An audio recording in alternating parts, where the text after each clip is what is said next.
Bloody hell! Does he know when to stop? Well, instead of getting revival fluid, we got a bullet in our chest. Oh, hell yeah, Suika.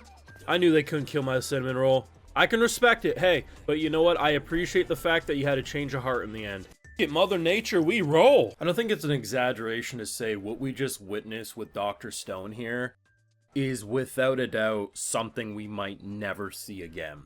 Sure, I've seen stories where authors kind of like redo the beginning of a show, sometimes with a different character, but the events that led up to Suika essentially being the lone survivor, reviving in a world that, sure, maybe it hasn't been 10,000 years like the first rodeo, but a normal girl.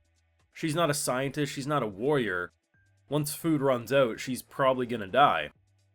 The amount of stress and agony and loneliness for her to say, you know what? I got this. I'm going to search every goddamn body until I find more fluid. And do I think she will find more? Yes, mainly because Luna, before she got petrified, tried to do the whole toss and, time it, and it went off the cliff. She probably finds that bottle. But if we go the route of Suika making her own damn fluid, I won't even be mad. I won't say, oh, what a ass pull, what a just convenient. No, man. Suika's her at this point. And if you still aren't putting the respect on Dr. Stone's name like it deserves, just know I don't make the rules, but you're absolutely going to hell. Someone's going to get unironically offended by that. You make sure you drop a like though, share, support this video, subscribe if you're new around here, Patreon, where you catch my full live reactions to all these episodes and more if you also want to help fund the channel. So, I was confused for a hot minute. I was like, listen, are we trying to make revival fluid rain on her? Because that's kind of like what they say, but I misinterpreted it all. See, what I thought was going to happen eventually was that because over time, the years, the wood that was holding up the little shelf would fall. Because that would happen eventually, though it would probably take a ridiculous amount of time. Wooden structures can last a hot minute. They could. But the idea that we built a device that was meant to trigger when things like, whether it was animals or people, it would be a big shockwave that would, hopefully do its thing. So by putting a thing of fluid up there, it would eventually crack and it would drip on the person who was down below. In a perfect world, we would have had Senku underneath that. Sadly, Senku got shot and was dying. Shit's real when I saw the main character get blasted in the chest and I thought to myself, yep, just an average Thursday with Dr. Stone these days. Didn't even faze me, but when I thought Suika got blasted, that fazed me. I was like, listen, you can kill my main characters all you want, but if you touch my cinnamon roll one more time, we're gonna have to start throwing hands. The thing is we have to give credit to one guy. And it makes me feel dirty, but if it wasn't for Stanley putting his gun down, we wouldn't be having this conversation right now. The idea that Stanley, as twisted as he was, at the end of the day, everything he did was for Zeno's sake. And the fact that he looked at this and said, well, I'm certainly not going to get revived. I'll be a prisoner of war, a hostage. But Senku's absolutely going to revive my boy. And to be honest, at this point, we roll. He lit himself a cigarette and said, we ball. And I respect it. I do. I have to respect it. We were on opposite sides, but goddamn did he do well.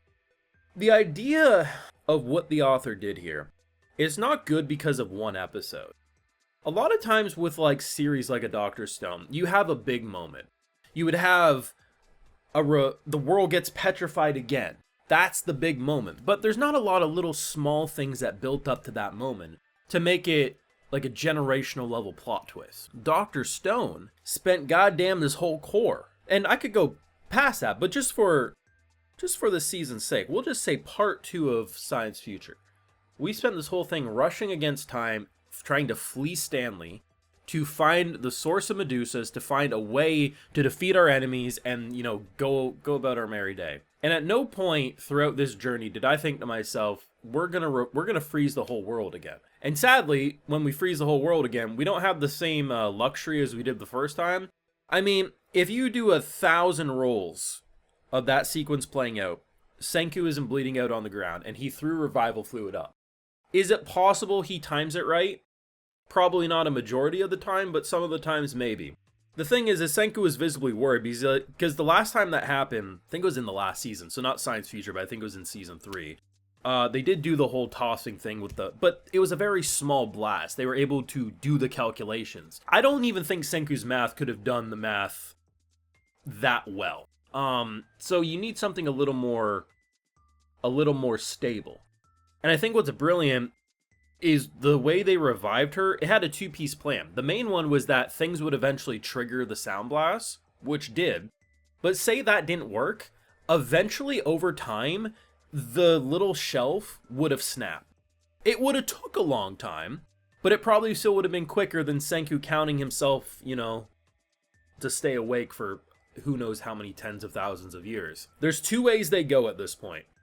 The bottle that got thrown off the cliffside didn't break on the impact, which is possible. If it's water down below, there's not a reason to say it guaranteed smashed on the way down.